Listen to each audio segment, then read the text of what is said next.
All right. We are live. Let me make sure.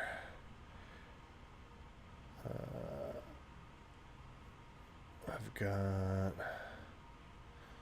all the right chats up and everything. There we go.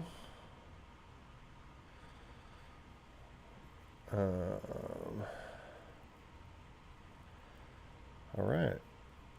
I don't think I can see Instagram chat.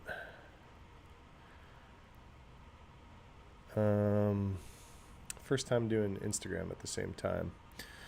Anyway, let's do the dang thing. I got TikTok up. I've got Streamlabs up.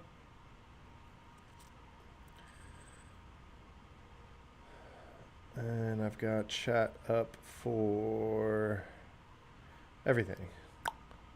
Cool. What's up, everybody? Sorry, it's still me trying to figure out how to best do this.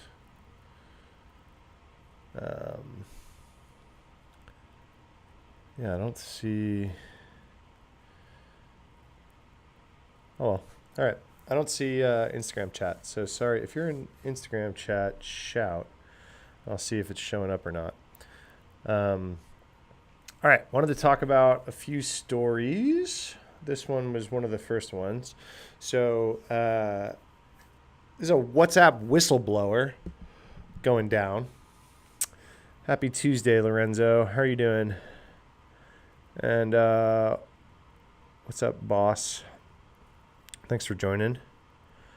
Wanted to talk about this WhatsApp whistleblower because I don't see a lot of people talking about this yet.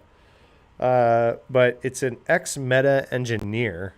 I don't know if you guys saw this one, where I gotta move my monitors. I'm like looking so violently off to the side to see this news story. It's kind of crazy.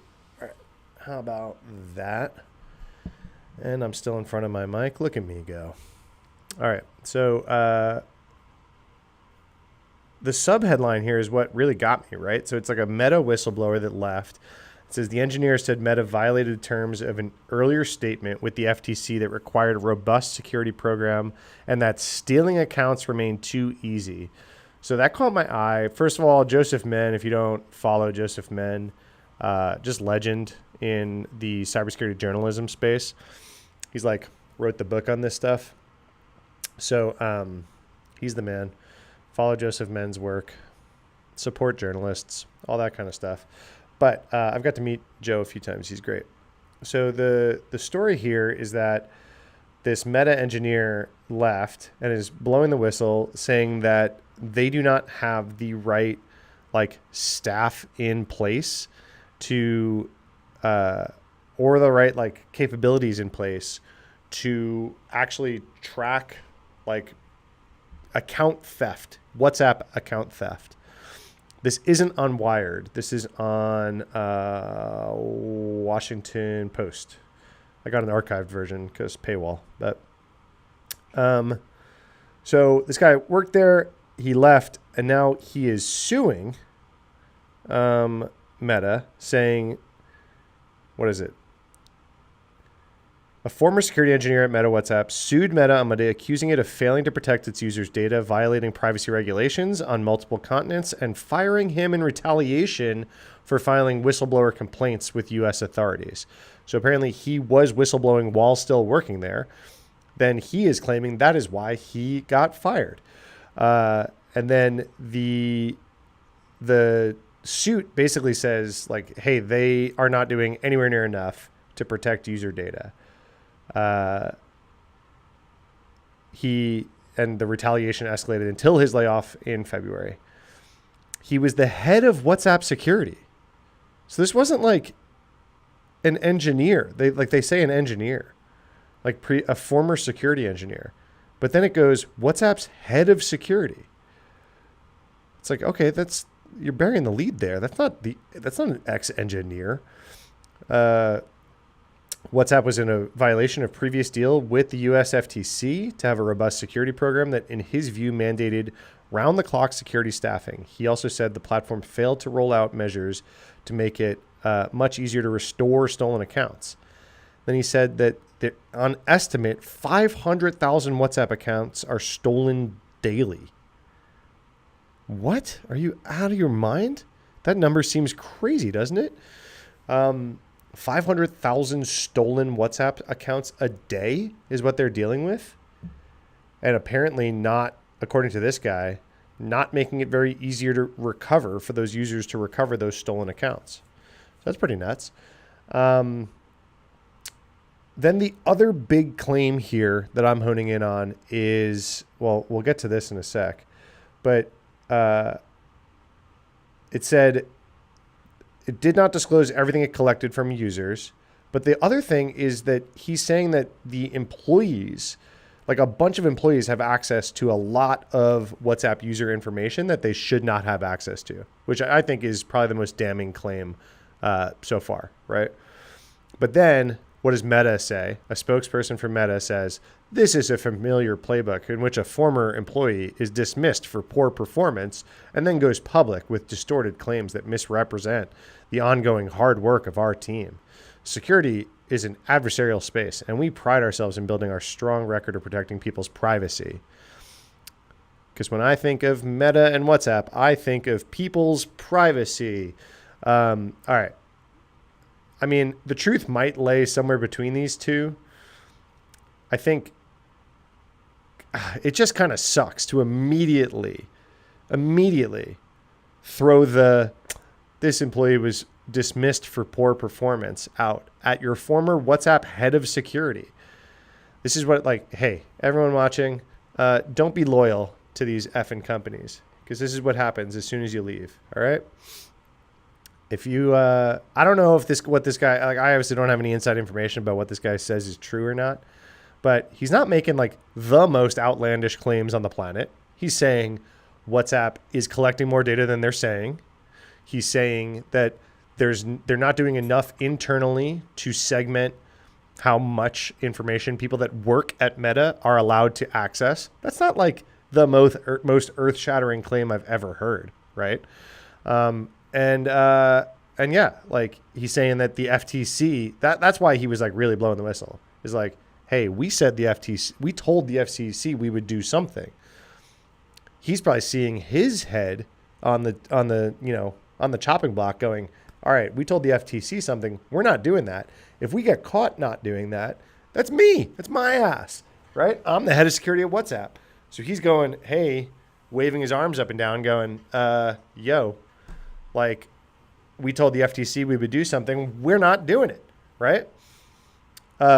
So I don't think, I mean, these aren't like the most outlandish claim. I mean, he's suing them for like wrongful termination and all this kind of stuff, right? 500K a day has to be capped. That'd be like 200 million accounts a year, 6 to 9% of all accounts.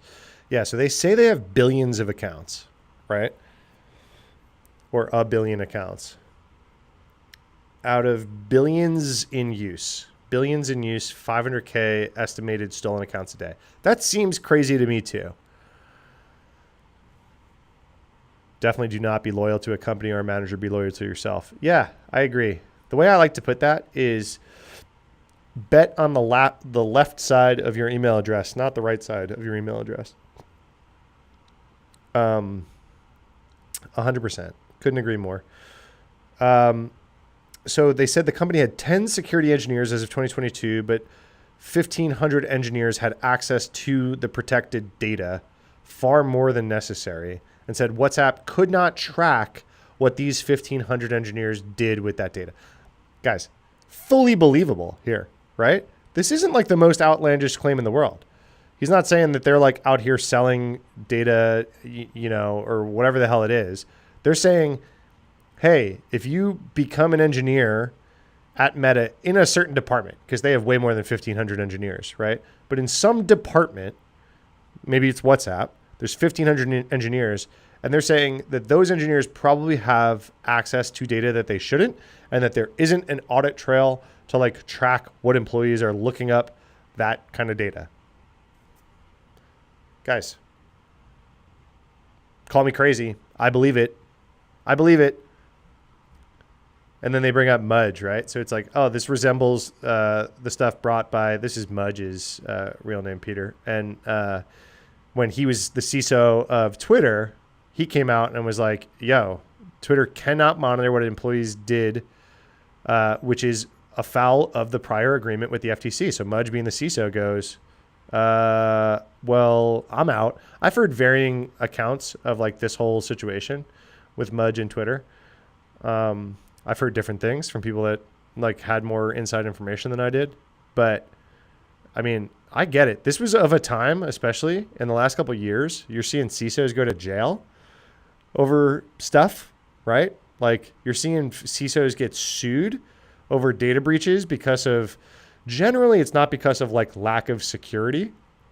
It's generally because of misrepresentation, right?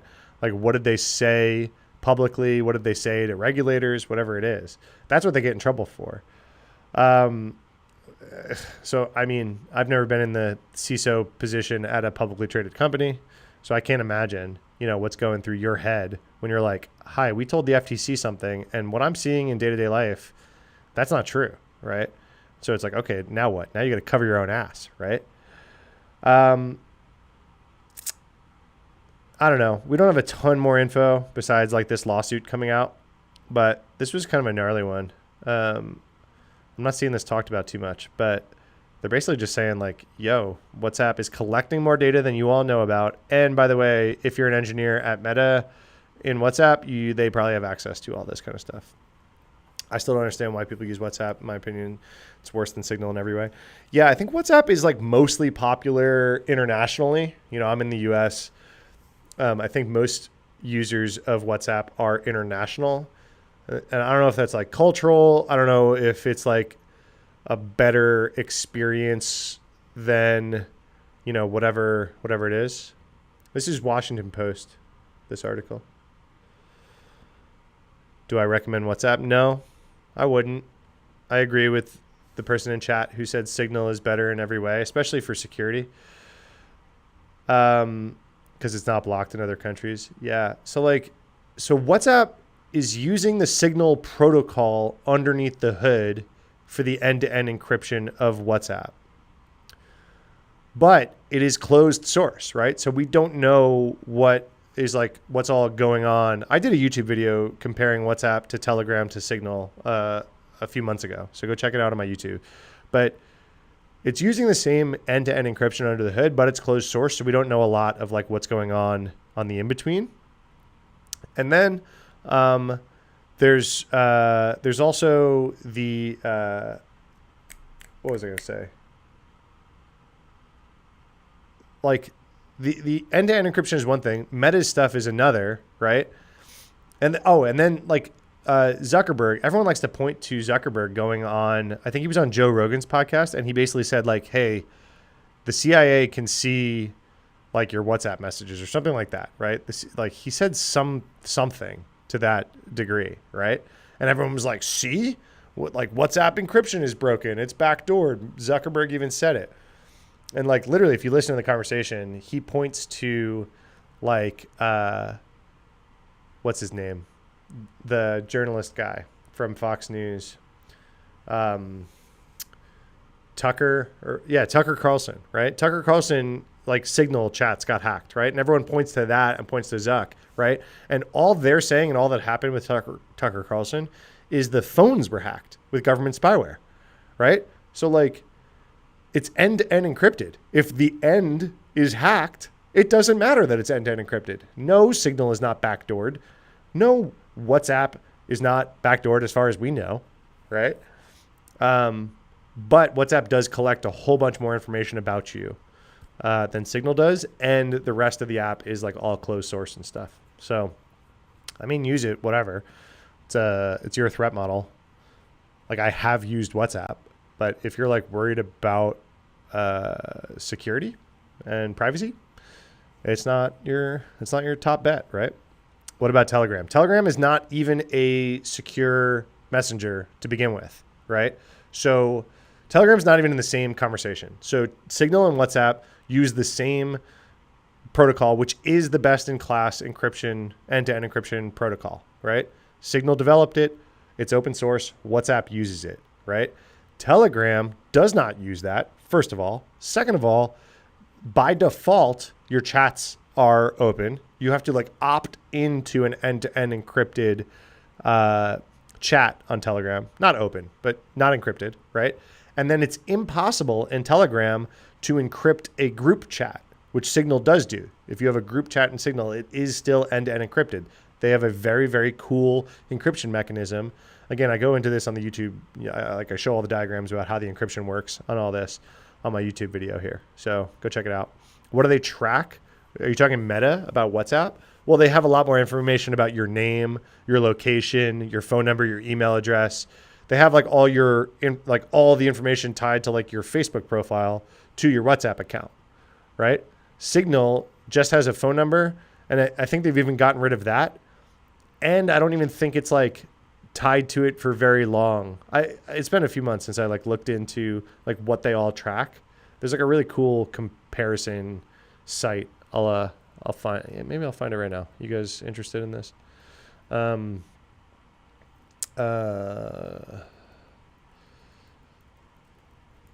There's like a comparison site. What the heck was the site? Oh wow, it's funny. My YouTube video comes up when I search that. Maybe I put it in the description of my YouTube video. Let me check that really quick. No, I didn't. Darn past me. Yeah, there's a site that like has like a grid of all the features of all of these secure messengers, like Threema, and like, I don't know. Anytime I talk about this publicly, everyone comes up in my comments and they're like, what about, and they name some app I've never heard of. And it's like, yeah, there's a ton. It's great that there are whistleblowers on things like this, but when people have the mindset of, well, I don't have anything to hide, it doesn't matter, nothing will change. Yeah, completely agree. I hate that. I hate when people are like, I don't care. Like, they can steal my cat pictures. I don't care.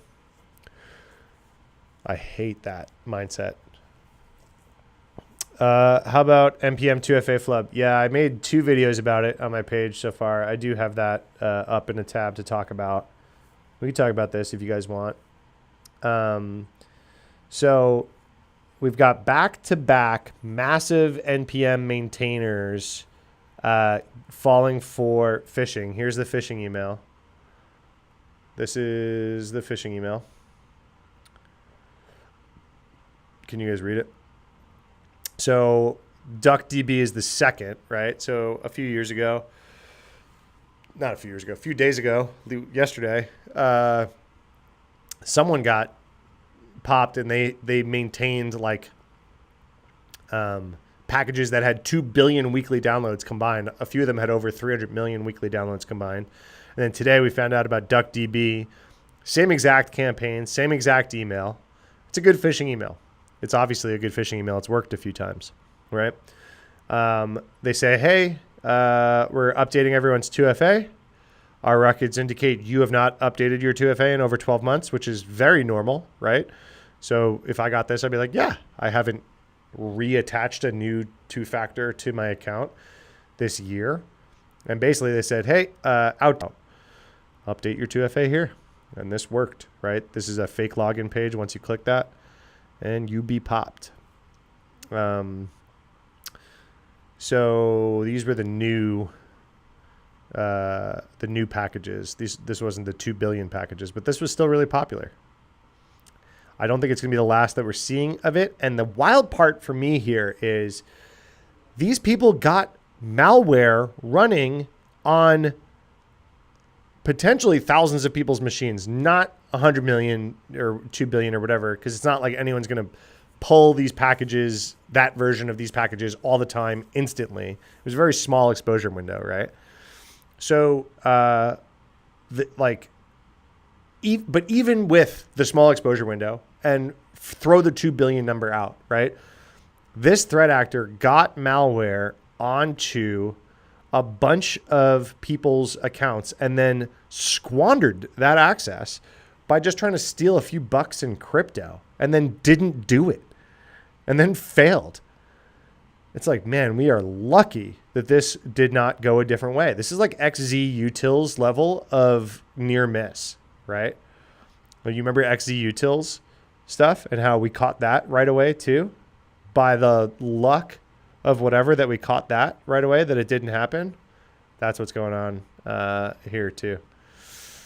Blew my mind that went for wallets, could have done much more damage. Yeah, it's exactly what I'm saying, right? NPM was pretty wild. How about EFF for security info? Big fan of EFF. I'm a donor. I donate to the EFF all the time. Honestly, the recent one was super believable on a few levels. Guess it wasn't long-term goal. Instagram security is terrible. I have multiple 1 million plus pages. I've had pages taken from me by SIM swapping. Yeah, SIM swapping is a thing. Does really make you think about trust and exploring the dependencies you rely on. Yeah, now think about the dependencies. It's a wild chain. Hey, what's up, Ray? Thank you for the gifts. Ray, I think you were in chat a while ago. I think we had a good talk. You're a practitioner, right? Is Brave wallet safe? I have no like smart things to say about like Brave or Brave's wallet. I could talk about Brave as a browser. Is Brave wallet safe? I don't have any reason to say no, but I don't know. I've never used it. I don't know anything about it. Can you tell me more about it? What is Brave wallet just a crypto wallet built into your browser? That actually, all that stuff has actually turned me off of Brave. Like all the crypto things randomly built in. Yeah, I mean, I don't know. That kind of sucks. Hey, Matt, nice to catch you live. I'll have to split this into a few parts. There was a comment I left on one of your recent shorts. Many videos make it sound like this hits everyone, but from what I'm reading, it mainly targets browser wallets, MetaMask. Can you clarify who is really at risk? How many users outside of browser wallets should think about this? Think in advance. Yeah, sorry if my video made it sound like everyone's at risk. It was a very large supply chain attack by number of weekly downloads of the packages that were compromised that got turned into malware. No, Gen Pop, like people probably didn't need to be worried about this. This was really developers who are including these kind of NPM packages in their stuff. And then, yeah, you're completely right. It doesn't necessarily target browser wallets. It was like intercepting browser traffic from what I saw. And then if you like logged into certain wallets, it was then rewriting the wallet addresses on the screen that you were looking on. That was the part that I wanted to hone in on. Because, I mean, that's like a pretty clever use of browser malware. Again, we are very lucky that this crazy access and obviously a talented threat actor just was after a few freaking like bucks in crypto. Like this could have gone a very different way, right? The other thing is here, the like double-edged sword of all of the access that they had when they popped those accounts is those NPM packages being as popular as they were, get a lot of scrutiny, right? So that's how it got caught, is someone was running like a diff on, hey, we included this debug package. And then like I noticed this line in here. This is looking a little malware-y to me, right? So literally a GitHub issue is what broke this all wide open. Hey, Matt, awesome to catch you live. Getting that LLC inspired you tremendously. Oh, I love to hear it. I was just talking about that with someone the other day too, about maybe he was on live yesterday. I was like, yo, just start a company. You learn so much just by doing it. Costs you a few bucks and it opens up a lot of possibilities. Not your keys, not your coins. Brave is a lot of weird stuff around crypto, technically and ethically. Ray, thank you for the gifts. I'm catching up on chat. Thank you so much. How secure are things like Venmo and Zelle? You just started using them because of friends. How secure are they is a really generic question. I use both of those things. They're fine. There's some privacy concerns if you are paying people. The default is like a public feed of you paying people in Venmo. So that's like gotten people in trouble. Are they secure? Like, can they be hacked and like money stolen? I mean, as secure as anything else with a username and password on it, right? Like do your two-factor things, do all that stuff. You're all good. Not just my videos, everyone's. expat. Yeah. So I try to make my videos be both understandable by like Gen Pop, but also like targeted towards practitioners. And so like maybe I got ahead of my skis on the NPM one more towards practitioners. So thanks for popping in chat and asking the questions. I'm happy to answer them. No, like generally you don't have a lot to worry about with that attack.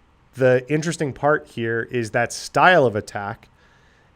I've now covered it. This is probably like the fourth version of this type of attack that's happened on NPM maintainers in the last couple months. So we're just doing these near misses right now where most people don't have to worry about it. And they were just trying to steal some crypto and like whatever. But if they went a different way, there used to be like a very popular type of attack. It still happens, called a watering hole attack. And basically what that means is you have a website that's legitimate at any given point, but then an attacker finds a vulnerability in like a WordPress plugin or something like that on an otherwise legitimate site. And then in that WordPress plugin, via that vulnerability, they can make that site malicious. So then you have a bunch of legitimate traffic going to that site, and all of a sudden, boom, that site's malicious now, right? So same kind of thing could have happened with this whole NPM thing, is those bits of code that NPM was including could have been on legitimate websites that you go to. And instead of doing what they did, which was, being in the browser, specifically of the developers of like Web3 and crypto developers, they could have been a lot more subtle about it. But included some code into some popular NPM packages that would have wound up on a bunch of websites that are otherwise legitimate. And then we all would have had a very worse day, right? Does that make sense? People need to move off exchanges. Yeah. Then what?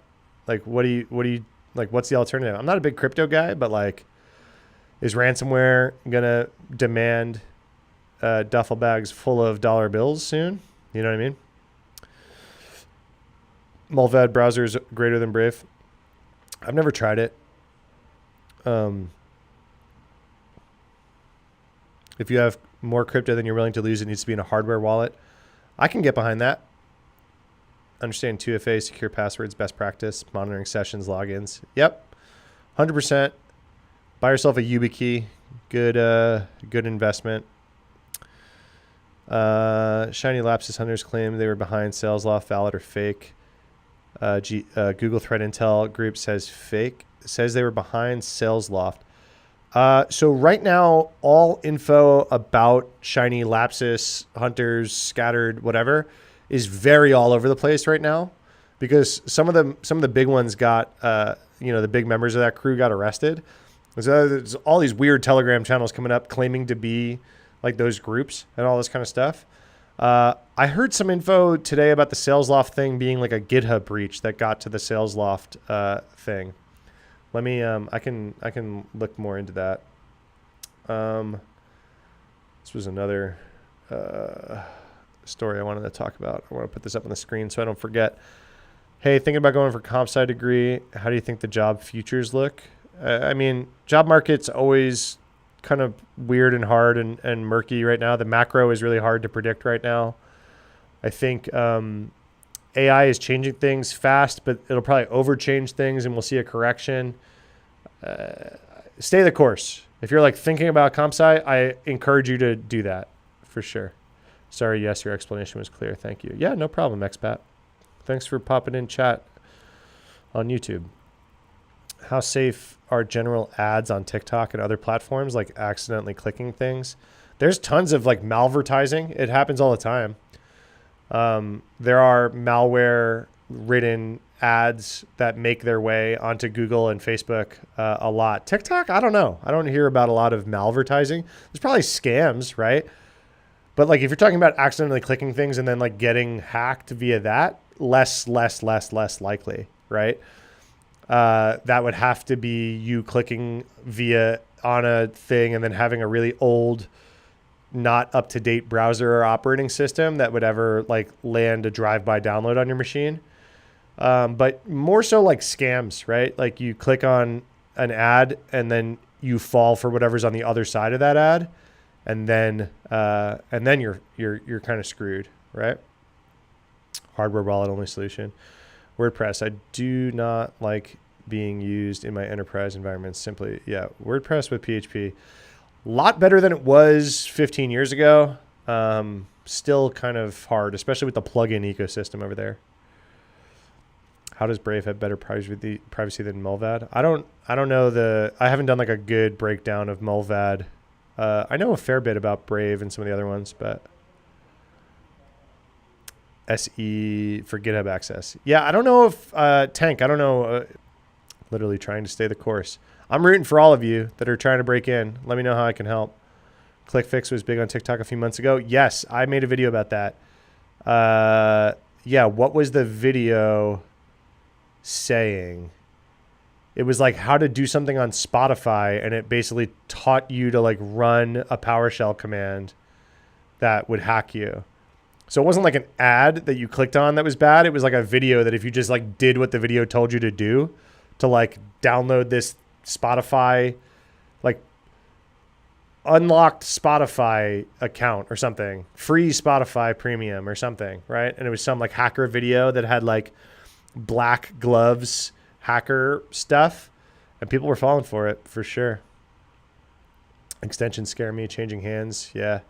Beware of extensions that look like Chrome or other cool stuff to add to your browser. Yeah, just keep your attack surface as limited as possible. User, it's history agnostic. Oh, you guys are talking to each other. Sorry, I missed part of your explanation. Is comp sci still a good future field? Yeah, stay the course. Stay the course. AI is changing things, but we're still going to need smart people like that have gone through computer science stuff. It's going to be it's going to be choppy. There's going to be an AI bubble that bursts, but it's really like the bubble bursting, like the .com bubble bursting, just means that a bunch of overvalued AI startups are going to take a hit, and their investors are going to take a hit. There might be some macroeconomic shakeups from all that, but like AI is here, right? Anthropic's going to be fine. Claude, OpenAI is going to be fine, right? It's all these thousands of AI startups that have caught VC money. That's very .com bubble, bubble-like. But like, .com bubble happened. Like, did Microsoft go away? Did .coms go away? No, right? So I've got some friends that are actually saying that a bubble is the wrong word for it, because if it pops, it disappears, and that's not like a good word for it. I think I'm streaming live on Instagram right now, and I do not see any Instagram chat in any of my windows. So I'm sorry if you're on Instagram and like yelling at me, like I cannot see you. I'm on YouTube, Twitch, TikTok, Instagram, and this is the first time I tried to do Instagram via Streamlabs, and I don't see the chat anywhere. So sorry. Check your browsers, go to settings, extensions, make sure you don't see anything you don't know. Not only do you not see anything you don't know, just get rid of anything you don't use or need. Like, extensions are a place where vulnerabilities pop up a fair bit. Like Grammarly is a very popular extension. It's just a keylogger. You're just trusting that Grammarly is going to be okay and whatever, which is fine. That's your threat model. That's your choice. But if you don't use it anymore, get the keylogger off your machine. You know what I mean? Surprised Google aren't doing more about malicious browser extensions. Yeah, they do a fair bit. Yes, but you're right. It's pretty easy to get a malicious extension into the Chrome web store. You think AI will take over cybersec? No, it's already disrupting cybersecurity, but I wouldn't say it's like taking over any part of it in any meaningful way. And I don't see that happening unless we see some like crazy jumps in capabilities. I think now we're in incremental jumps in capability land with the models.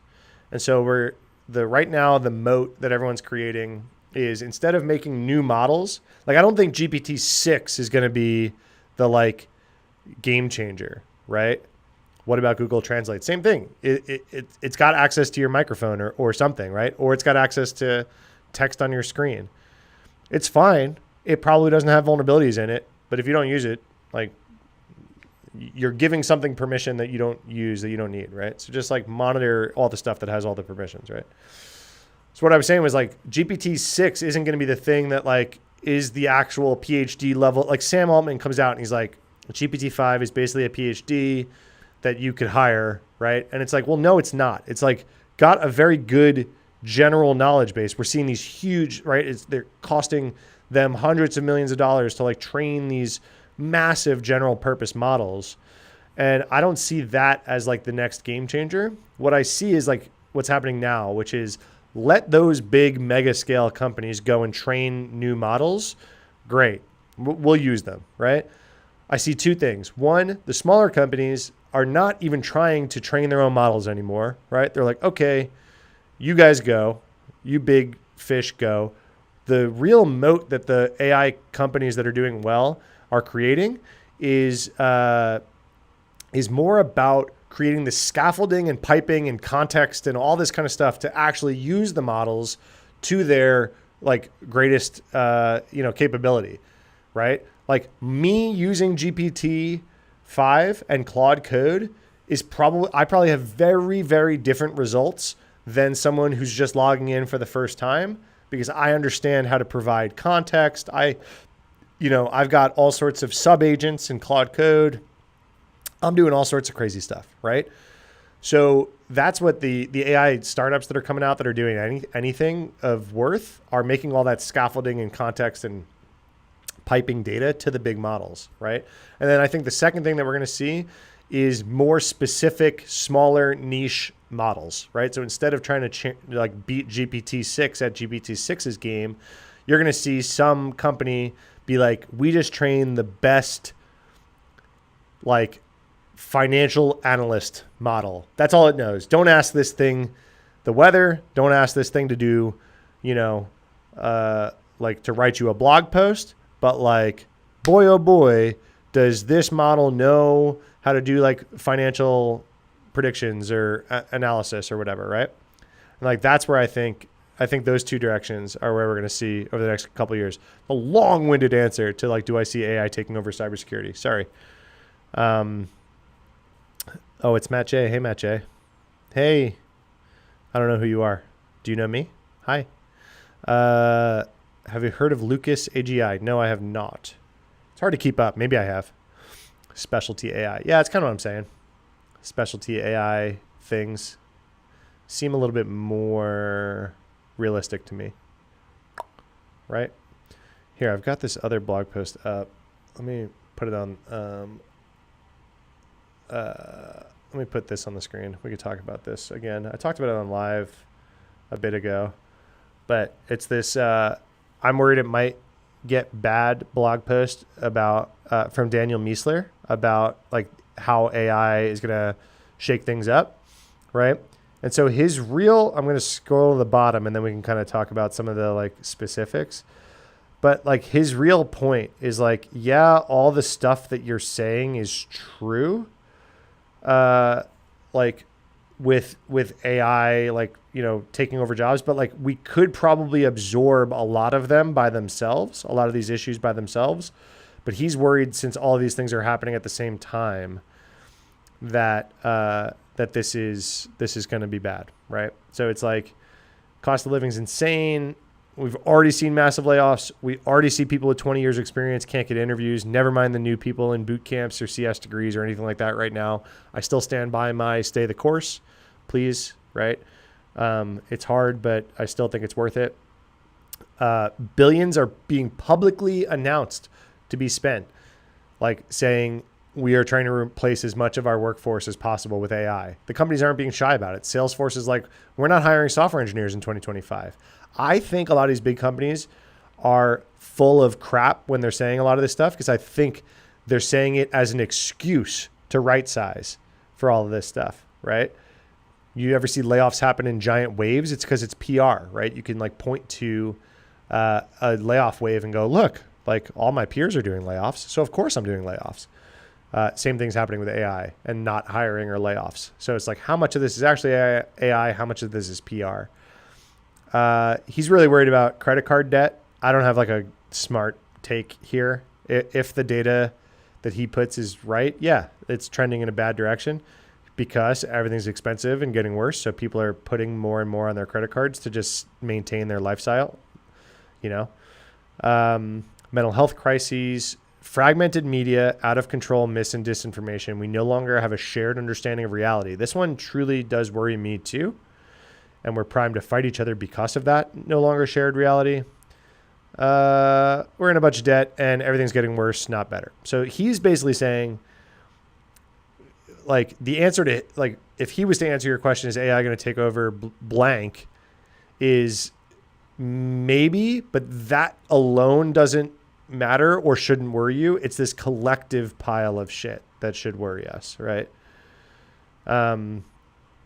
So some scenarios he talks about, right, is like economic slowdowns, a new AI employee product get launched that actually does better than some workers, new layoffs get worse, nobody's hiring, enrollment in college plummets because it doesn't matter if you get a degree. This is the kind of scenarios that he's saying, if all this stuff kind of happens, or like a bunch of this stuff happens at the same time, is like when we're screwed, right?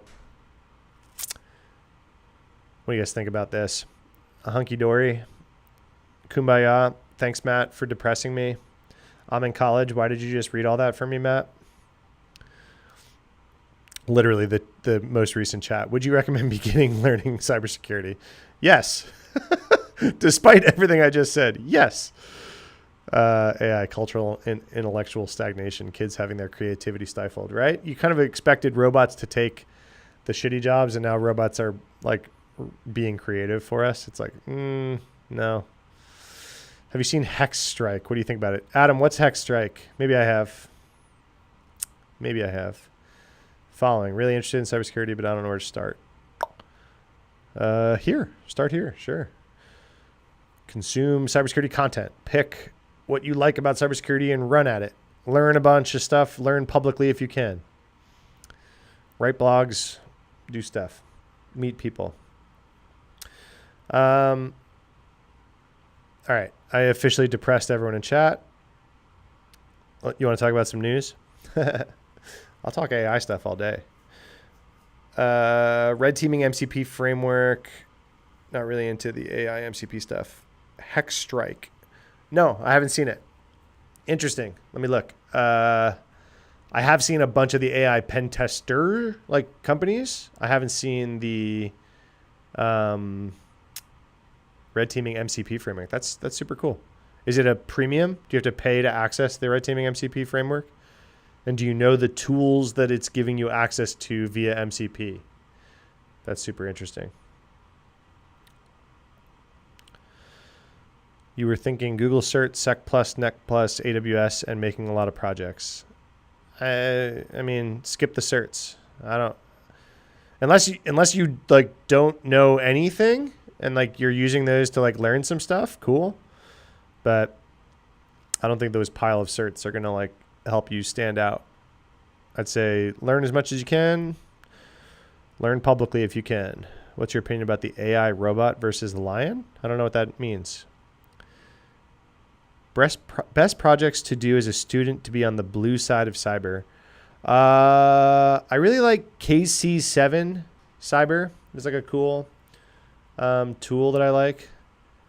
KC7cyber.com. Here you go. Let's put this on the screen. KC7. This is like a free tool to like learn threat hunting, which is, I think, the area that I would learn a lot about if you're trying to be blue team. So this is like a simulated like threat hunting environment. So like ransomware attacks happen, and then you can like do investigative stuff, and it's completely free.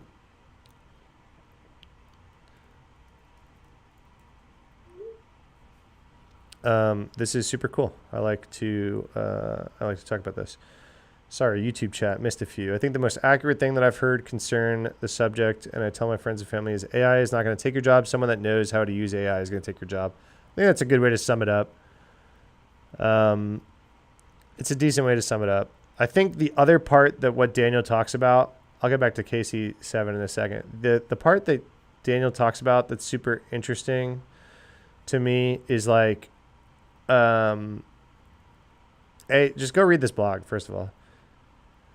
But it's not just about like, oh, you work at Microsoft and you're worried about your job going away.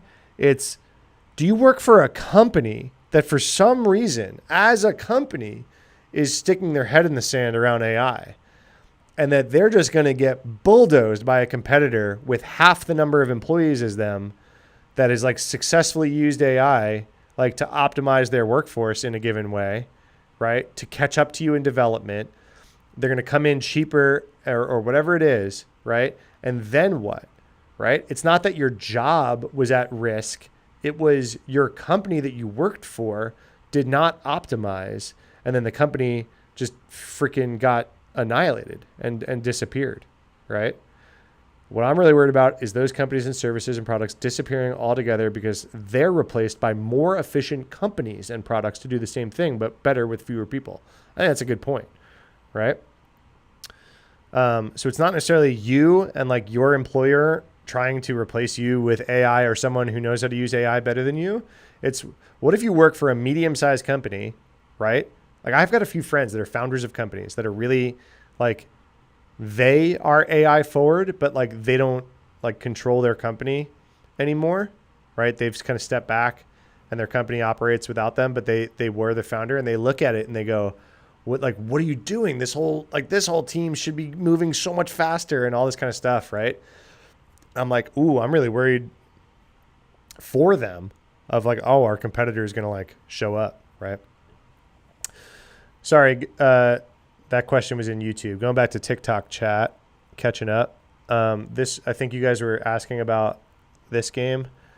So what do I mean by learn publicly? So what I mean is no matter where you are in your journey, whatever you're learning is valuable to somebody else somewhere, right? Maybe I won't watch your video about what you're learning right now because maybe I've been in the industry too long and that's like super basic to me, but somebody is going to like watch your video about how you learned to complete this super hard challenge on Hack the Box. Make a video about it, write a blog about it. Hey, I was hacking on this capture the flag today for however long, or make a GitHub profile and write some code and like point to it and be like, hey, I ran into this problem at work where I needed to like figure out what IP address was like hitting, testing my site for SQL injection. And so I wrote a script that like pulls that information out of the logs and like, here's the script. It's open source, right? This is what I mean by learning publicly. Those are solved problems that I just said, right? But the fact that you solved them and can talk intelligently about it is what I mean by learn publicly. You know what I mean? But I don't push people towards certifications. I think they are not worth the time or money. Go nuts. If you like to sit in a classroom and like take a test and like that's how you like to learn and get merit badges, go nuts and do it. Don't like shovel money to these companies for these certs. And like don't, you're applying for a job, like you having the Google cybersecurity certification is not going to like make you stand out versus the 800 other people that applied for that job. You got to stand out some other way, right? Hey, I follow you on IG. Hey, cool. If I am currently live on IG, someone let me know. I think I am, but I can't see anything on my Streamlabs screen. Can you guys not see the name of the website on my screen? KC7.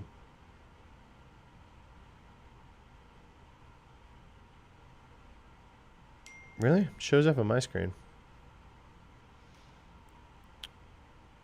Sorry, I'm getting texts. KC7 is the name of the game that's currently on my screen. Sorry, I thought you guys can see it. This is like a cool free one that I like. Microsoft puts it out, but they've started a nonprofit. So this isn't even like put out by Microsoft. They won't even collect your information from it. But they get a ton of people that go and take it. I got a preview of this at Microsoft's offices a few weeks ago. So this goes from, they literally teach kids to hunt ransomware on this, like in elementary school, all the way to the challenges. They literally say, if you can complete some of the higher end challenges, call us, we'll hire you. You don't see me live on IG? All right, weird. Super weird. I thought I was live. I don't know. I'm not gonna fuck with it. Yeah, super strange. Oh, it's clipped the URL bar. Yeah. But just Google KC7. You'll find it. Like, if you guys can't find this website by what I'm showing you on the screen, you have bigger problems than needing the URL. Just type KC7 in. You'll find it. This one's good. And so, yeah, they literally say like that some of the senior members on their team have a hard time with some of the later challenges here. And so it's like, if you can do it, let them know and apply for a job. So, is kind of a big thing. So I like it. I mean, it's very specific skill set because it's this KQL, which is kind of like Microsoft's query language, but this is literally the tools that they use on the Microsoft threat hunting team. So, and like other people besides Microsoft use these tools too. And they kind of give you a sandbox with them, and then they simulate incidents in there. So you'll have to go and you'll be like, all right, indicator of compromise says, this machine did this weird thing at this time last night. And then you'll like have to answer flags, right? Oh, I found the ransom note. Here's what they demanded, right? And then that'll get you points on the challenge. It's pretty cool. So like I said, they go straight from elementary school all the way up to like senior threat hunters. So check them out. You've been doing red teaming for a while, but never really got into the threat hunting. Give this one a shot. Yeah, I started my career pen testing and red teaming and stuff. And I went hyper focused on AppSec after that. And so I was doing a lot of AppSec pen testing. And then I switched blue team, and I'll tell you that switch was very rewarding. I liked the red teaming stuff. And I'm not going to say like one is better career path than the other. It just was very rewarding to not like literally show up, hack something, and then leave and just be like, hey, here's all your problems. Goodbye. Right? KQL is from Elastic. Okay. Sorry. I just know that like Microsoft is like heavy on KQL stuff. What does it even stand for? Kusto query language. This is not my area of expertise. I've just played with this game, and it's super good. And I think threat hunting and detection engineering is like one of the best areas that I can point people to work in cyber. What sites would you recommend learning publicly? Make own blog website. Oh, learning publicly. Yeah. Social media, right? If you literally posted every day for the next year, if you were like, all right, I'm going to commit, I'm going to make a LinkedIn post every day about something I read in cybersecurity or something I learned in cybersecurity, what do you think that that's going to do for you? Do you think that's going to be bad for your career? No, I'm serious. Like, I know I'm being a jerk. Oh, no. I'm not talking about Kibana query language. Okay, that makes sense that that's Elastic. No. This is like, what is this? I think it's called Kusto query language or something. I'll figure it out. It's not the Kibana one. Different KQL.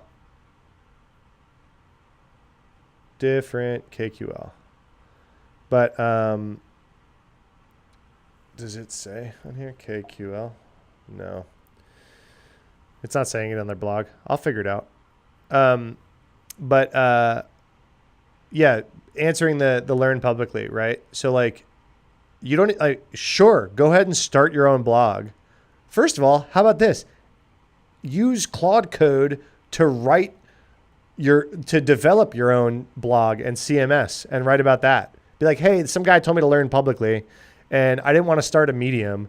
So I Claude coded on my own domain some place that I could like dump blog stuff. That's what Daniel's blog, this whole website that he uses is not like a normal CMS. Like this blog, he coded this. This is like his own website that he coded, right? He doesn't talk about that, but like he developed this with Claude Code. He's not using some off-the-shelf CMS. So there you go. That's a fun project to learn publicly. And then start doing it. No point in learning the name. Microsoft will change it in a year anyway. Absolutely. Azure Query Language. Azure Sentinel Security Suite. O365 security stuff. Would what, Alexandra? So you need to learn to code in multiple languages. You don't need to learn to code at all, but I would encourage everyone to learn to code. Like I'm teaching kids to code because I think it's super important. It's a superpower, right? A lot of people come on here and they're like, you can get into cybersecurity without learning to code. Very true. Most people I've worked with in cybersecurity don't know how to code. The most impactful people on any security team that I've been on were the people that could at least sit with an engineer and talk to them about code in an intelligent way because they have coded a lot in their career. I'm talking CISOs. I'm talking VPs at the biggest banks in the world that could sit with a malware reverse engineer and speak intelligently about the code and what was going on. Do they code for a living anymore? No. Did they code for a living ever in their past? I have no idea. Do they know how to code? Yes. And it makes them very good at their job in leadership at the highest levels. So no. Do they need to know how to code? No. But like, holy crap, is it a superpower? So I would never sit here and be like, don't learn to code. Just get into GRC and like I'll make 6 figures and like all your dreams will come true. It's like, hey, the most helpful people on any team are the people that can like sit and talk to the tech team intelligently, or can automate something for their team, or can like build a little tool for their team, or whatever it is. Super helpful. Azure ND, Entra ND, Entra. Adam, I can't even tell you the difference between any of those. You want to do sec and study SQL, etc. Cool. Alexandra, I just see a message that you said that said WUD. I don't see anything above that. So if you had another question, let me know. If you want to learn security without having really good IT background, you're in for a ride. I know a lot of people say security isn't an entry-level career. And like, for the most part, I understand where they're coming from. I certainly went straight into security. Was it kind of hard to not have gone and been a sysadmin for a while?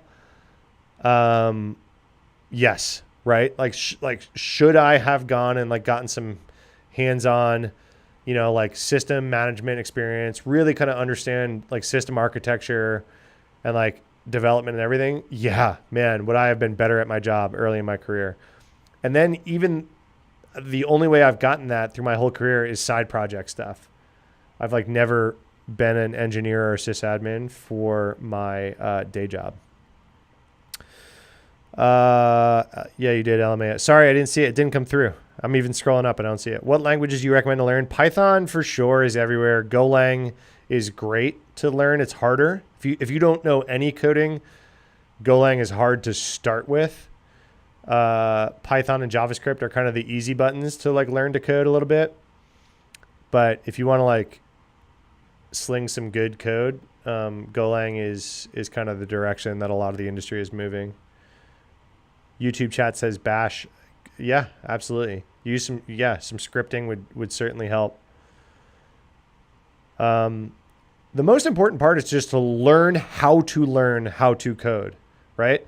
So like, you wouldn't want me getting hired as like an engineer to write code right now, but like, if I took a job as the head of AppSec for a company that was written in Python and Golang tomorrow, I could get up to speed with our code base within days, not months, right? And that's because I know like how to navigate and like read and learn about the code base, and I know the lingo, and I know what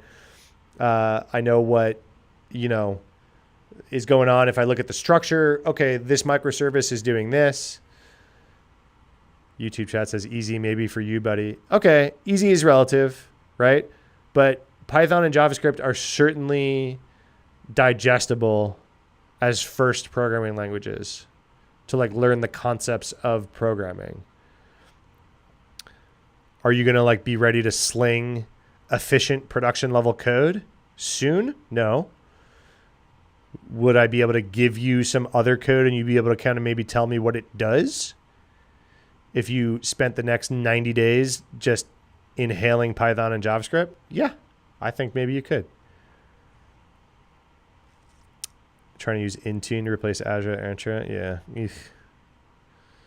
Just got a GRC analyst role. Congrats. Any tips for a newbie? What's a path from here? What do you want your path to be? You want to do GRC stuff? Do you like that? Or did you just see that as a foothold in? Asking if this game would be good for someone learning security. Yeah, I would say this is better than if you got through challenges deeper into KC7 and hack the box. I would say that's better than your Sec Plus or anything like that. You know what I mean? Like Sec Plus is like good to like learn the lingo if you've never heard anything before, right? But like all of that is free information on YouTube or anywhere anyway. You know, I recommend people go to like conferences, go in person if you can, go locally if you can, listen to talks, and then take notes about all the crap that you didn't understand in that talk. It's going to be everything at first. And you go home and you'd be like, what the hell was this guy talking about with this, this, this, and this? And then the next time you go, you're going to know a little bit more. And then you listen to a talk and you go, what the fuck is threat hunting? Okay, let me go do a little bit more digging. That's what I did. And it worked better than certs, I'll tell you that. I went straight to security. Direct IT experience helps. Security projects in IT is great too. Yeah, I went straight into pen testing. I did a bunch of help desk and shit. I was just technical and passionate, so I did fine, right? I never went on a pen test that I didn't succeed on. But like, boy, did I know nothing about how to like hop on a Linux box and like get around. You know what I mean? You don't need KC7 for Sec Plus. Sec Plus is just Sec concepts. Yeah. I'm just showing you guys KC7 because it's free. Go play with it. What's the best lingo to look for? It's just when I first went to my first couple of security conferences, I would ask questions and not even understand the answers. Okay? So like, I wouldn't even understand what they told me. So I was too dumb to even understand the answer to my question. So then it's just like, okay, what did you just say? Now I got to ask you again. What did you, thank you for answering my question. What does this now mean? You know what I mean? So that's what I mean by lingo, right? Bash Python JS. What am I looking at below you? Oh, this is KC7. It's like a free threat hunting game. So go bash, Golang. No, I'm not saying like go, this is the path, bash, Golang, Python, JavaScript. Pick one, get proficient in it. And then whatever. And then my recommendation for anyone trying to learn to code is pick a project that you would like to work on that would be legitimately helpful in your life, and then code your way through that problem. That's going to be way, way, way more fun, digestible. You're going to stay on track more than if you go to like learntocode.io and like do the super, super basics. I put this like, so I play guitar. I took guitar lessons my whole life. Okay. I took a break for a while when I was a kid. I just didn't want to practice, whatever. I put it down for a few years. I came back to it. I was older and I was able to pick it up faster than when I was a little kid. And I just like started learning tabs and started just brute force learning my way through like Led Zeppelin guitar solos and like Jimi Hendrix and stuff like this. And then I was like, you know what? I'm going to go take lessons again. I'm going to call my old teacher. And he came over and he's like, hey, we're going to learn how to read music. And I'm like, okay. And he's showing me like Michael Row the Boat Ashore. And I'm like, all right, this sucks. I can play Led Zeppelin right now. This is boring. And I say the same thing about like, I want to learn Python. Okay, here's Michael Row the Boat Ashore of Python. Boring, snooze fest, right? Or if I go, hey, I would like to write a website that scrapes like the weather in this national park that I'm planning on going to next year, and whatever the hell the idea is. It doesn't matter what the idea is. But then you're going to have to break that idea down into all the like parts, and then you're going to have to learn the basics, and then you're going to like make little chips away at whatever your idea is. That's what I would recommend to you. You're going to stay interested longer, right? No, Bash is not better than Golang or Python. Yeah, I kind of disagree with that too. No, learn Bash first, then Python. I don't know. I don't know if learning Bash first. What is this game? This is KC7. People just keep going into the chat and seeing this on the screen. Threat hunting, free game put out by a nonprofit. They literally, they like throw this at elementary school students to teach them about hunting ransomware. Pretty cool. Volunteer at a local conference, learn from the locals, network at the same time. Couldn't agree more. That's way better than your Sec Plus. Oh my God. Take the time that you would have done on Sec Plus and go be a volunteer at your local B-Sides this year, your local OWASP chapter or something. If you're great at one programming language, then learning others won't be hard. Exactly. I think Python, I don't know. I just generally recommend Python. It's a good first language. JavaScript is also really good because JavaScript has the whole JavaScript framework ecosystem. So like if you get really good at JavaScript and then you're like, okay, what do I need to know about Node.js? And then you learn all about like asynchronous shit and it's really confusing. But then you're like, oh, I can like write a web server in JavaScript. And then you learn about fucking MongoDB and you're like, oh, JSON, got it, understood. And then you learn about React and you're like, oh shit, like front end stuff is wild, right? And then you're like, wait a second, these are all too crazy for me. I'm just trying to make my little app. Okay, unwind all this. I'm going to write jQuery and this other thing, you know what I mean? But you knew JavaScript and then like you're good, right? Volunteer where? Wherever. Like B-Sides is a conference that has something in every city at this point. OWASP, OWASP has a chapter in most cities. Get involved. I don't know, whatever city you're in, figure out your local cybersecurity community and get plugged in, or find something digital. I'm in some like cybersecurity like Discords and Slack, and like people help run like those things. You'll learn a lot just by. I'm like a big proponent. If any of you are watching this that are like young and like otherwise unencumbered by jobs, mortgages, children, spouses, like go move somewhere. Go move. What up? Thanks for the follow, Cloud Strife. Oh man. Welcome. I love that. I love my follower bot things that make the AOL noise. Yes. A new subscriber. Thank you. Oh God. Give me the AOL noise all day. Welcome. Love it. Thank you for the follow and the subscribe. What was I saying? I got so excited by my follower alert that doesn't go off very often. TikTok, if you just missed all that, I don't know if my microphone picked it up, but on Twitch and YouTube, a really fun alert just played. What was I going to say? Oh yeah, I was talking about moving, right? So yeah, I talked to a lot of people, young people who like don't need to be in the, don't need to be where they're at. And I'm like, yo, go move to a city that has an active cybersecurity community. And like, please, for the love, just like Prof G, Scott Galloway likes to say, go stand next to the biggest pile of money you can. And by osmosis, you'll make more money. I think that's just fantastic advice. Fantastic advice. If you're hanging out with broke people, like, what do you think is going to happen to you, right? And I'm not trying to like promote hustle culture or like whatever. I get it. Like some people want to live wherever they live. But if I'm giving advice and you're young and unencumbered and like trying to make moves in your career, like get your ass to the Valley, get your ass to New York City, go to DC, go somewhere with like a bustling tech community and just get involved in the area and start posting every day on LinkedIn and your life is changed. Done. Fuck Security Plus. Jesus Christ. Just like go do awesome stuff. I should put a sign on my thing that says, if you mention a cert, $1 in the jar. Tip me $1 every time you mention a certificate. Sorry, I fell way behind in chat on that rant. Should I get certified, do projects? Sorry, I think I just answered all that.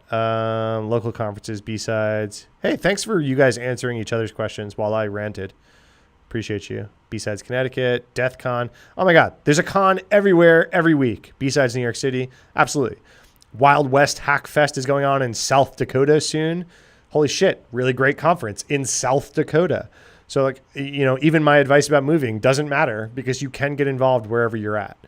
But I just am a big proponent of like, get your ass to a city and just get out of your hometown. Jesus Christ.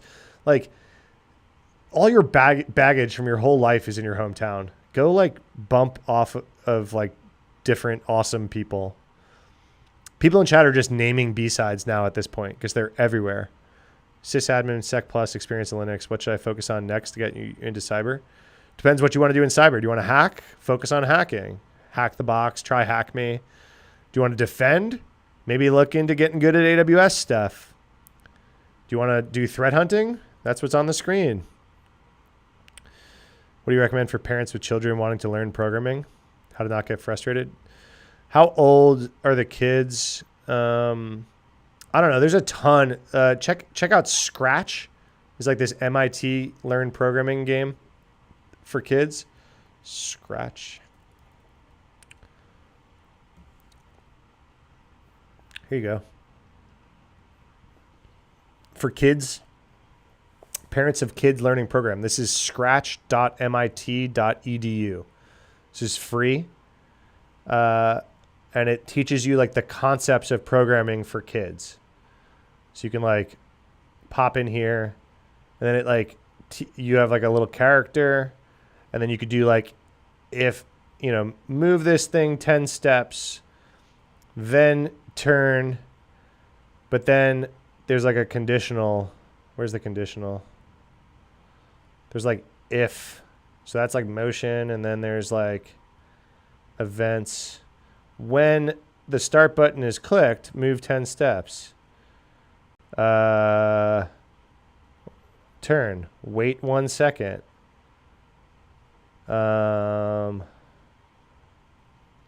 Variables. You can do all sorts of crazy stuff in here, right? So then it's like, okay, wait 1 second. And then like, I don't know, point 90 degrees. So then if I move this guy, what happens? Did it do anything? Move 10 steps. It didn't look like it did anything, right? Oh, I have to like click it each time. I don't know. I'm bad at the kid programming game. But anyway, this is a cool one that kids learn. You've got mail. Yeah, I know. Thank you for all the follows and likes that we got to hear my fun Twitch and YouTube alerts. Hey guys, if I answered your questions or otherwise provided value, I'm not selling a boot camp or anything here. Like, I would love to just, if you could like the live, share the live, just interact with the live so more people see this. And then the really cool way you could support me is by subscribing to my YouTube and my newsletter. So if this was valuable at all, I'm going to hang out for another few minutes. If this is valuable at all, volnu.com is my free newsletter. Someone in chat, scratch.mit.edu. If you just like Google Scratch MIT, it's the good one. How does KC7 compare to Let's Defend? What's Let's Defend? I don't know if I know that one. What should I be learning when I'm at school for AI engineering? Want to counteract surveillance? Ooh, I love that goal. I would learn a lot about surveillance if you want to counteract surveillance and privacy and stuff like that. Thank you for the advice. Trying to get back at it. Worked in IT and networking for a bit. Yeah, no worries. Do OT the most fun. Sorry, I like way lost track of chat. Enrolled in WGU. Yo, WGU people are strong in my TikTok chat. I have opinions about WGU, but you all roll up deep, so I'm not going to make you revolt against me. Certs serve a purpose, mostly an HR checkbox. I agree they aren't the best way to actually learn. Yeah, exactly. Obviously, throw my advice out the window. If the job you're trying to get and you really want requires a cert, get the fucking cert. Like, don't ask me, you don't have to ask me about that, right? Like, that's obvious. Subscribe to you on YouTube. Got an X account. I do have an X account. It's mattjay. Maybe I don't have mattjay on my YouTube thing. Just mattjay is my X account. Yeah, Scratch. I think I answered that question. What up, Cloud Tech? WGU 5 out of 10. Yeah, my biggest thing with WGU is the marketing is like how to get your degree and like 16 certs in like 6 months. And it's just like, all right, their marketing seems a little, weird for me. They might be a great program under the hood, but I've got no idea. Any opinions on Purdue Global? I do not. Is Coinbase hacked? Not that I know of. If it is, someone tell me. I will get off live right now and make a video about it. I did not hear anything about Coinbase being hacked. What do you look for in potential candidates struggling with getting managers to move forward with me? Yeah, it's super hard. You got to stand out, right? So are you passionate? Are you obviously easily teachable? If you're early in your career, I'm like, all right, is this person involved? Are they going to come here and be awesome to work with and just like grab stuff by the horns and learn fast and do awesome stuff? How can you prove that, right? How can you do that? Expat in YouTube. Yeah, thanks so much. Appreciate you hanging out. He was asking about the NPM repo crypto stealer. Oh, yeah. No. Coinbase is not hacked. NPM pushed a bunch of malware out because they got phished. And then some people stole like tens of dollars from some people's wallets. We dodged a bullet on this NPM thing, guys. Dodged a bullet on this. Like, this could have been so much worse. This person got malware potentially on thousands of developers' machines that they could have pushed to prod in the browser, and this shit would have been on legitimate websites, right? This would have turned legitimate websites into websites with malware on them. So like you could have been on a website that you otherwise trusted that had one of these packages on it. This is the old one. Well, this is the new one. DuckDB happened today. Where's the old one? I like socket.dev's threat intel feed is really good. Yeah, NPM, author,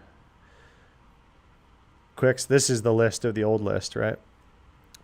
$500 total stolen. And I don't think any of these got any money stolen.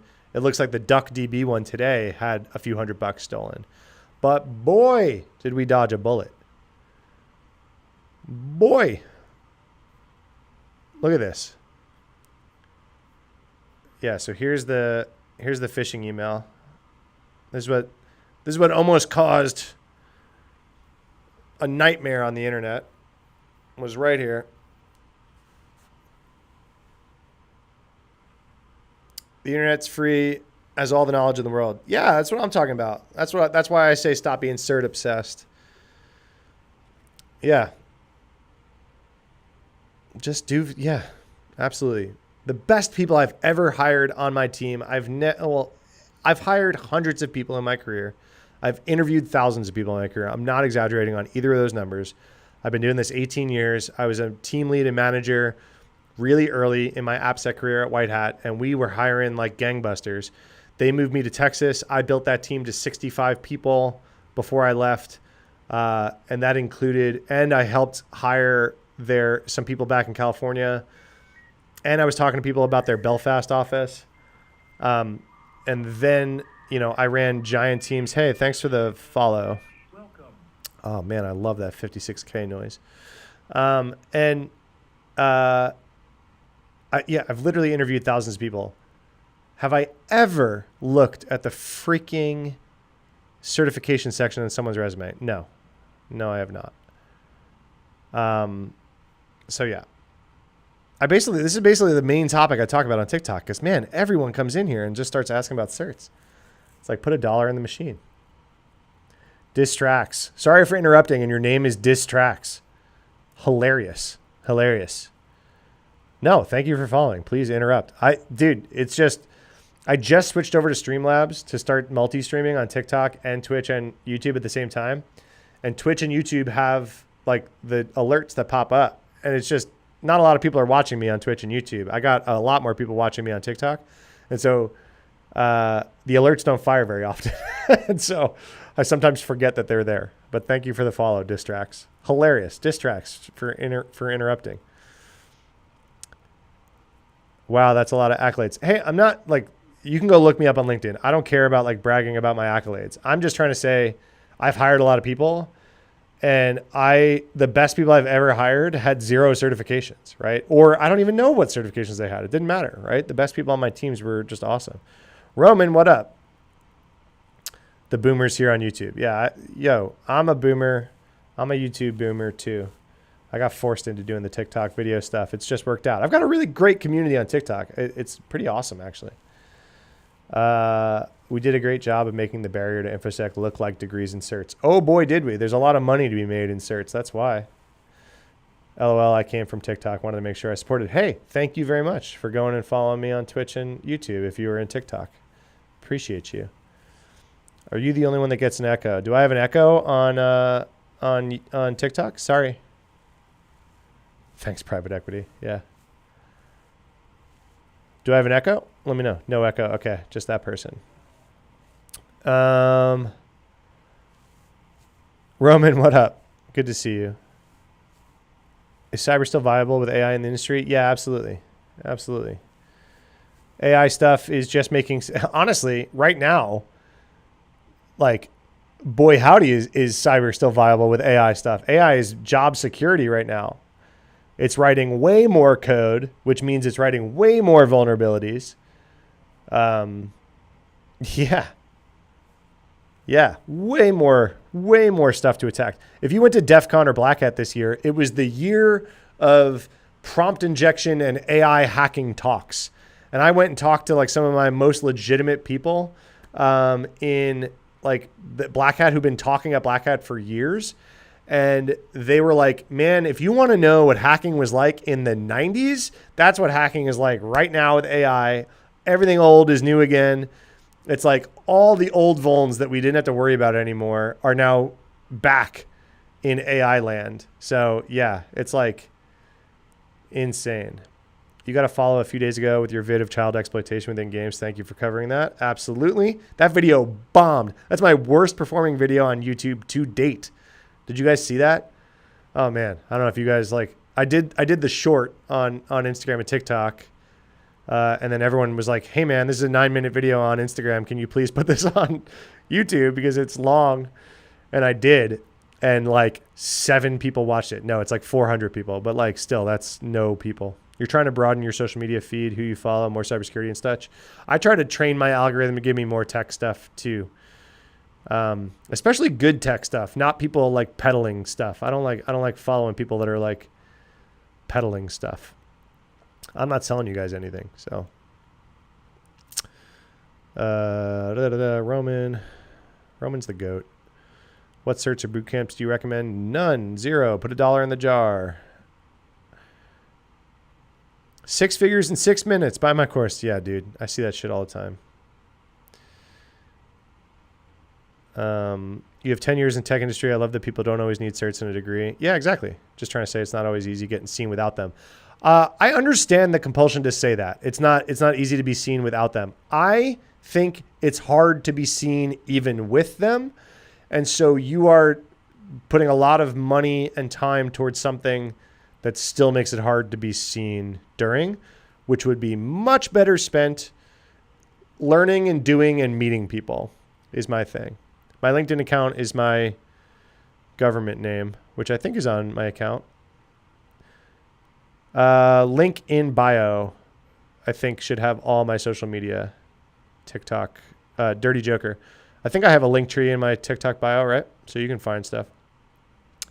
So, okay. So certs are not bad, right? So you're saying it's hard to be seen with them. Certs are not bad. Obviously they're not bad. I just think that there's like a big money grab ecosystem peddling certs and boot camps where a lot of that information is free and whatever. But if you're the kind of person, here's my spiel. Sorry for all of you who hang out in live because I say this way too often, right? But if you're the kind of person that needs to sign up for a marathon in order to start running, running's free, baby, right? But if you got to sign up for that marathon and pay that money because you got to say goodbye to that money to take it seriously, no judgment. No judgment. If you're the kind of person that needs to sit in a classroom with other people and vibe off of them to learn, no judgment. Do it. Do it. That's fine, right?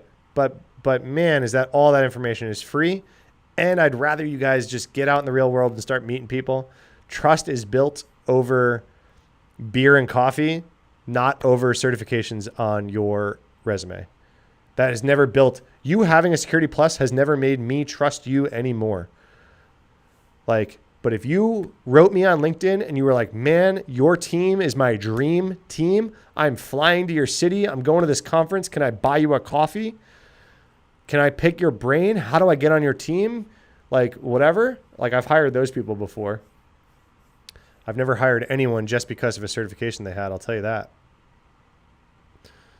You should hear the conversations I hear early stage startups that have vuln as procedure. Yeah, Salesforce drift, AI caused that mess. Yep. That was vibe coded feature in SalesLoft that got that. That's right. A lot of job postings have at least 3 cert requirements. Yeah. A lot of job postings will have a lot of requirements. If you're going through a job posting, you're already fighting an uphill battle, right? Because there's just 800 other people submitting their thing to the same job posting, right? That's why I say just try to, everything that you want in life is people, okay? So if you are, I would much rather you spent the time learning about something. Okay, there's a guy on TikTok right now that's learning for the Sec Plus. He's going to take the Sec Plus. I've showed up in his he goes on TikTok live every day and takes practice Sec Plus exams while live on TikTok. And then he posts time-lapse videos of him studying for the Sec Plus and then ends the time lapse and talks about what he was studying that day. That guy is doing Sec Plus the right way because now I am, I know about this guy, right? So if he's going to do the Sec Plus and he's learning publicly, which is what I tell you all to do all the time, right? That guy's doing it right. I don't hate him for trying to do the Sec Plus because what is he doing? He's using the Sec Plus as a thing to learn. He's taking practice tests. He's making videos of him taking the practice tests. That guy is going to do just fine. Just fine. Because he's going to be able to point to a pile of content that he made about all the stuff that he learned, right? Versus just the cert itself, which tells me very little about what you learned. I met 10 hiring managers this year. No one wanted me. Man, I'm sorry. I hear these kinds of stories all the time. All right. What I would do if I had 10 hiring manager meetings this year and no one wanted me, what I would be doing is trying to figure out why. Because it's probably not it's probably not what you think, right? Explore that. What's going on? Were the vibes off? Was I desperate? Were they just not hiring at my level and I was just trying to bat above my thing? Explore it. Pull that thread. I guarantee it's not because you didn't have the right certification stack. Guarantee it. Guarantee it. Right? I know people that come and chat that have 20 plus years of experience, degrees, certs, are also having a hard time finding jobs, right? So what is it? What is it? Are you just putting off bad vibes? Are you do you need to work on your communication skills, your soft skills? Or did you just talk to the wrong 10 people? It does have nothing to do with you and you're awesome. You know what I mean? I'm asking the hard questions just because I have to, right? We got to explore that kind of stuff when that happens. Would you be willing to do an informative interview for school? I'm going to cybersecurity, management, and policies. What do you mean? College student with SecNet Plus, AZ 900, and projects looking for internship. Anything else you should do? Yeah, go get the internship. Sounds like you've done a lot. Any intern that I've ever hired was like through a relationship that their school had with my company's recruiting department. So if you're going to school looking for an internship, try to lean into your school's like placement program or something. You know what I mean? How do I convince my company to pay me to go to DEF CON? Can you tie it to a specific thing that you want to go learn there? Right? Do they have, first of all, is that unheard of at your company? Do they have any sort of like professional development budget? Can you go take a class or a test on their dime? Because then spin it like that. Be like, it's professional development. Like I want to go, there's this guy giving a talk. I'm on some research that has to do with the stuff that I do at work. I really want to go look at it. Or tell them, hey, I'll go, if you pay for me to go, every talk I'll go to, I'll take notes and write blogs about everything I learn that we can publish on the corporate blog, so that we will look good because we sent our bright young security team to DEF CON to like learn the latest threats. I don't know, get creative. You know your job better than I do. Interview school is worth more than any cert, for sure. You were desperate and not prepared, for sure. There you go, right? That's hard. But it's a numbers game. I'm proud of you for meeting 10 hiring managers. That's awesome, right? Content today is like certs in 2013. Roman, that's right. That's probably a really good thought you just had there, right? Like certs in 2013 might have meant a little bit more. I don't think a whole lot more than now. Depends on the cert, right?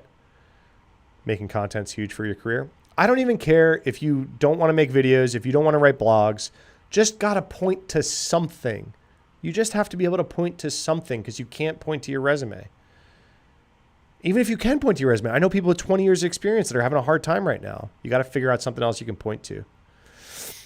Anybody in Alabama? That's what's up. Alabama's growing.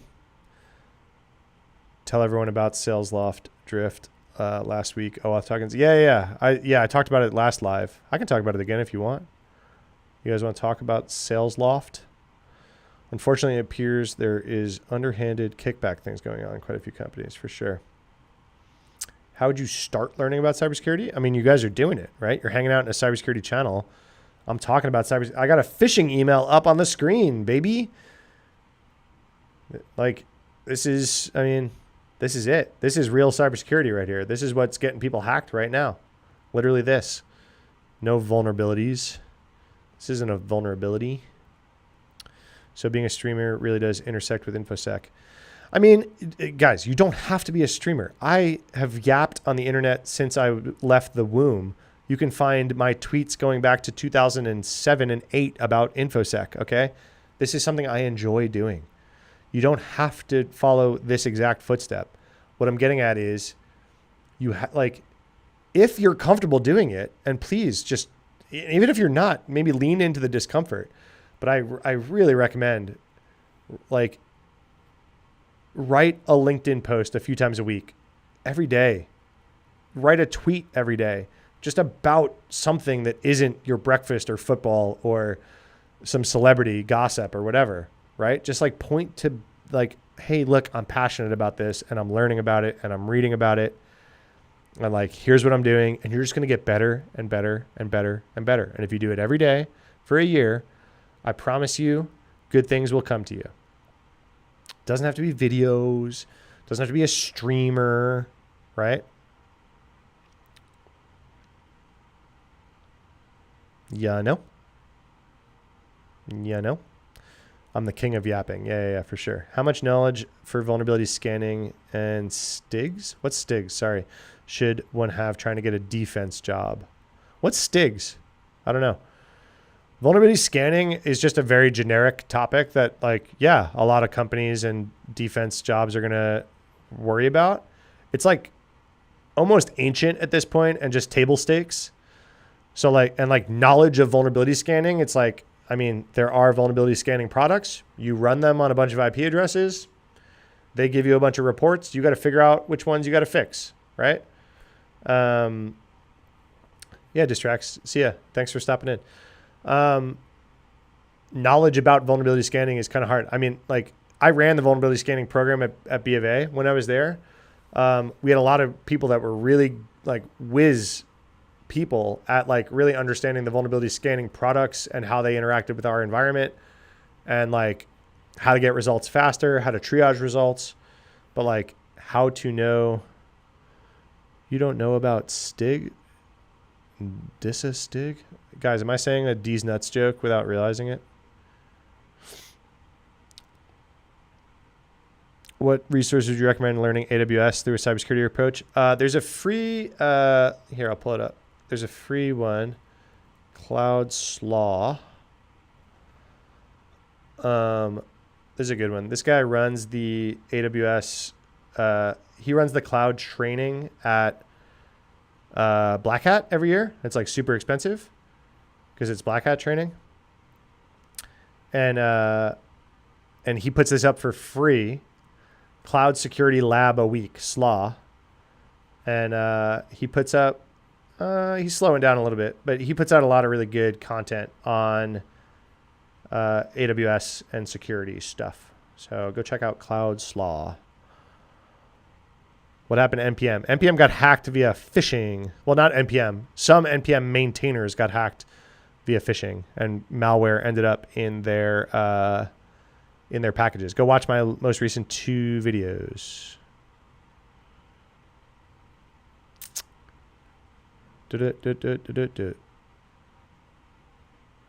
Security Tech Info Guide, government stuff. Oh no, I have never seen that acronym. Security Tech Info Guide, that's an acronym. Yeah, I'm on Blue Sky and Mastodon. Mastodon's kind of just like a cross post. I never log in. Blue Sky, I sometimes log in. I kind of don't like it. Wow, that's insane. What's insane? What did I miss? Very common, unfortunately. Had one hiring manager apologize for me not being able to move forward with me. Is that common? Yeah, I mean, it happens all the time. Do I work for Wiz? No. I've never worked for Wiz. Can you expand on why security engineering is futile? What? I don't think that. What do you mean expand on it? My manager just made my DevOps role entirely CVE remediation. Ooh. That doesn't sound like a fun gig. You use Wiz every day? Yeah. Most Wiz customers are very happy customers. STIGs are like container compliance policies. Oh, okay. No, I've literally never heard that acronym. I've done like some government adjacent work, but I've never like really done a lot of government stuff. I have run a golden images program multiple times. STIGs are security technical implementation guide. DISA releases them quarterly, sets them on DoD machines. Oh, wow. Yeah, okay. This is a rabbit hole I know nothing about. Nothing about. Is that what Rainbow Books became? I don't know. I've never done any DoD work. I've always been private sector. Yeah, I did do a golden images program. Actually, my golden images program replaced my vulnerability scanning program. We just checked our base images packages installed against a CVE database, and then prod became immutable. And so all golden images were the source of truth. And if they had vulnerabilities in them, we'd fix them and then and then you just bounce the machine, right? So you just kill the container, it grabs the new image, and the vuln is fixed. So we don't, it's like, okay, well then why scan? Why do this big network scan when it's just going to tell you the stuff that you know when you scan the golden images? That, of course, is giant caveat on your observability stack is good enough so you know what is actually running in prod, that it's truly immutable and there's no weird corners of prod. But wasn't worth our observability stuff. We put way more effort into observability over other stuff. Actually, I missed one word, security tech implementation guide. Yeah. I'm definitely trying to find an online community I can meet up with IRL. Yeah. Where are you at? Where are you at in the real world? Shout it out. Maybe chat can help. Saving the world from the invisible hand. Have you done FedRAMP? No, I've never had to like actually do a FedRAMP thing. I've run into FedRAMP, but no, I've never worked at a company that and helped them get FedRAMP certified. I've done SOC 2 a number of times. I've done ISO 2701 a number of times. Child safety AI. Yeah, dude. That's like I made a video about that recently. Go check it out. It was a scary thing. Would you recommend DoD or private for someone starting to look for an internship or job? I have no experience in DoD, like entry level stuff. I'm sure it's a very valid career path. I don't know about internship and early stuff. I have no idea. Private, there's a ton. Yeah. Like the big tech firms have giant internship programs and they like do a lot of enrichment with your interns. Like all the big companies, when you're an intern there, they'll like, you know, you do your job and you have your internship project for the summer or whatever it is, but then they'll bring in guest speakers. They'll do all sorts of cool stuff. So I can talk about that. How much time did I spend patching? Depends on my job. That was my whole job at the bank, was all about what are we scanning every week? What are we patching every week? I ran that team. It was gnarly. But then when you do but that was millions of endpoints globally. You know, we're talking everything, printers, laptops, servers, whatever. At smaller companies, golden images, immutable prod, all that kind of stuff, you don't spend any time in patching anymore. You just keep golden image up to date, right? DoD Smart is worth scholarship experience. Cool. I don't know anything about it. As an assessor, there's always edge cases. Yeah, exactly. That's why your observability has got to be good. So you got to know what's running in prod. Are SOC 2 reports only worth the time from certain auditors? Yeah, SOC 2 is not like, it's not worth anything. It's just big companies require it. So like if you want to do business with a big company, they require a SOC 2, so you got to go do it. It doesn't tell me shit. Connecticut, Dallas, what's up? I was more, sorry. Oh yes, Dirty Joker, you were saying you're in Connecticut, you're trying to find some local people. Well, New York City is super, you're like, I don't know how close you are to New York by train or whatever, but New York is like, couldn't be easier. PCI for sure, if B of A though. No, I mean, I was not part of getting B of A certified through anything. That was massive and before my time, right? I just ran the Vuln management team. Willing to travel tri-state. Yeah, Boston and New York are two of the best security communities on the planet.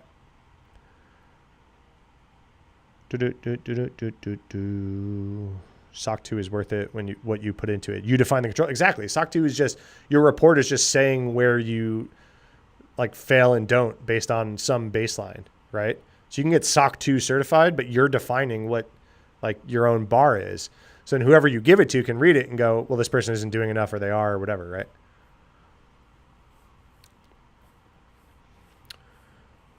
All right, guys. It's about time. I've been on for about 2 hours. I think I'm going to hop. I'll come again tomorrow. Thank you so much. If you guys like cross-follow stuff, I'm trying to grow YouTube and Twitch. A bunch of you on TikTok are super active.